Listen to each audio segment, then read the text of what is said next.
This is Alida from Ayamama, and today I want to talk a little bit about our family tree. On our family tree, we include everyone who belong to that family tree, and which I'm trying to say is the people that the members that we didn't meet, the members that were excluded because they did something very bad.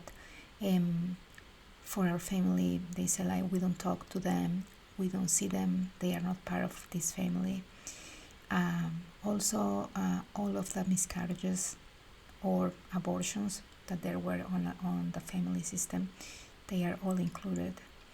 Also, all of the partners, the couples of our ancestors, ours, from our husband or wife, all of the other members that weren't from blood, that they weren't born on the family, we need to see them. The ex-couples of our parents, we need to see them. They are included too. Not as a main element or the main see what we are doing any type of healing session, but we need to pay attention.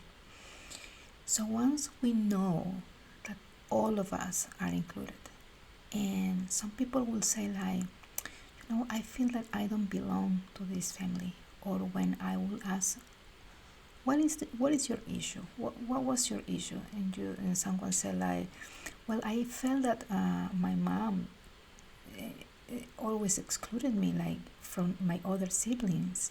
I felt that I didn't belong. And then you see, then to those words we need to pay attention.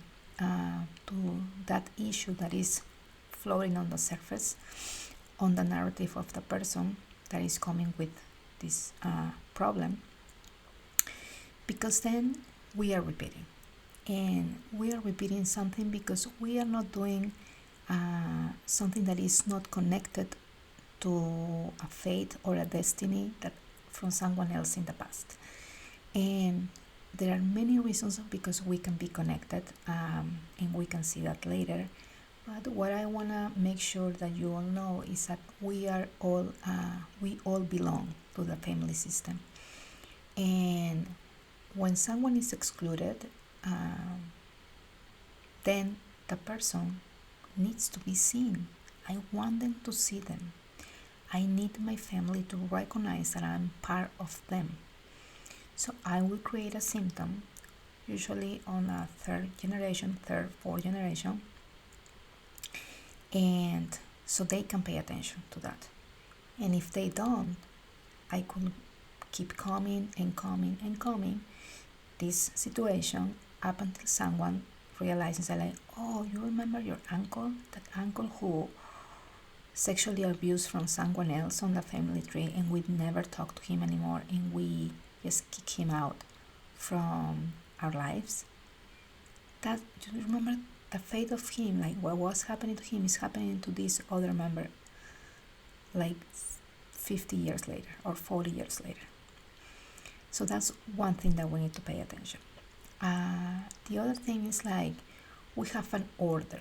We have on our family the people, and this might sound very authoritarian, I guess. People who came first know better than people who doesn't know who came later. Which I'm trying to say is this: let's say that you are working in a company for 20 years. You have been having that position, or you know the dynamic, what is going on in that company. So someone got a new job on this company, on the same company that you're working, and then I'm gonna ask you, who do you think that knows better about the company? And it's easy to say, like, of course, the person who has been working there for 20 years. But from our ego, I guess, we do some things, we say some things, we create some thoughts on our heads that make to this soul of the on our family to think that we know better. So for example, and this is a very controversial, I guess. When I say I forgive you, what am I trying to say? When I say I forgive you, I'm trying to say like you did something wrong and I knew how to do it better, and because you did it wrong, then I'm gonna forgive you, right? Even if I'm in a very calm state and I'm just meaning something that is not, I don't want to do any harm, or I don't want to anything to be detrimental with that relationship, but I am saying I forgive you. So usually, in like in a basic rule, we should not say I forgive you to someone that is older than us. So if I keep saying like, my mom didn't do this for me when I was little, but now I forgave her. Like I don't have any problem with her. Like I forgave her. Well, actually, you think that you did, right? But what you are telling is like my mom, who is older than me, who was my mom, I take from her, right? She didn't know how to make, and I needed to forgive her. So, do you see how you are moving those positions? Your mom, it's her energy, let's say, like her soul is getting smaller, and you're getting bigger because you know better. And even, and I'm talking to you about the theory, what I have learned. And even when your mom did something wrong, um, in your perspective, there are things that are wrong, not wrong, but there are things that are not correct in general. But I'm not saying that those things are okay. What I'm trying to say is that if we confront the position that I say, um, I accept it. I just accept this happened to me in 1984, on September 5th, 1984. And now it is May 3rd, 2023. And I cannot change anything of what happened in 1984. I can see it, and I see that it hurt me. From my perspective, it hurt me. And I accept it all. And then I can see my mom different, right? This is an example. So when I see this order, this hierarchy order, we have to also pay attention to great grandparents, grandparents, our parents, even if we haven't even met them, our parents, and our siblings, including all of the siblings. Some people say like, I say like, how many siblings do you have? Oh, I have one sister. She's from the relationship with my mom and my dad, but I have also a brother, but he's older, but he's from my dad's, like when he was young.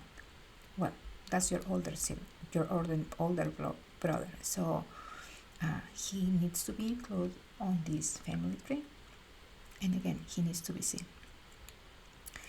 And so, and then the other one concept to pay attention is something that, at least for me, is being very hard, and even now I think that is hard. It's like the perfect flow of helping, right, and receiving. So when I'm gonna help, basically, it's like I'm gonna help when someone asks me.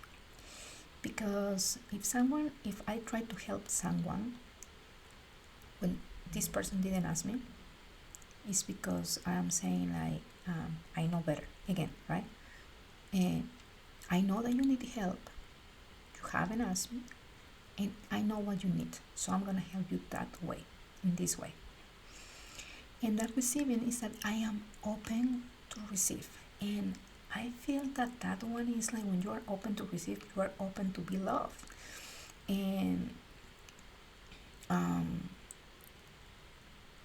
I cannot be giving and trying to give and give and give. Oh, I help you with this, I help you with that.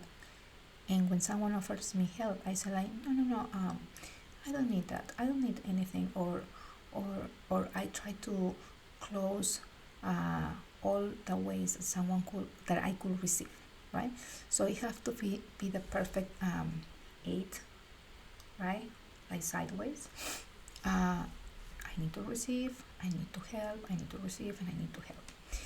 And as a mom, it's hard when you see, I don't know, your kid that is about to fall, and you usually will say like, "Do you need help, honey?"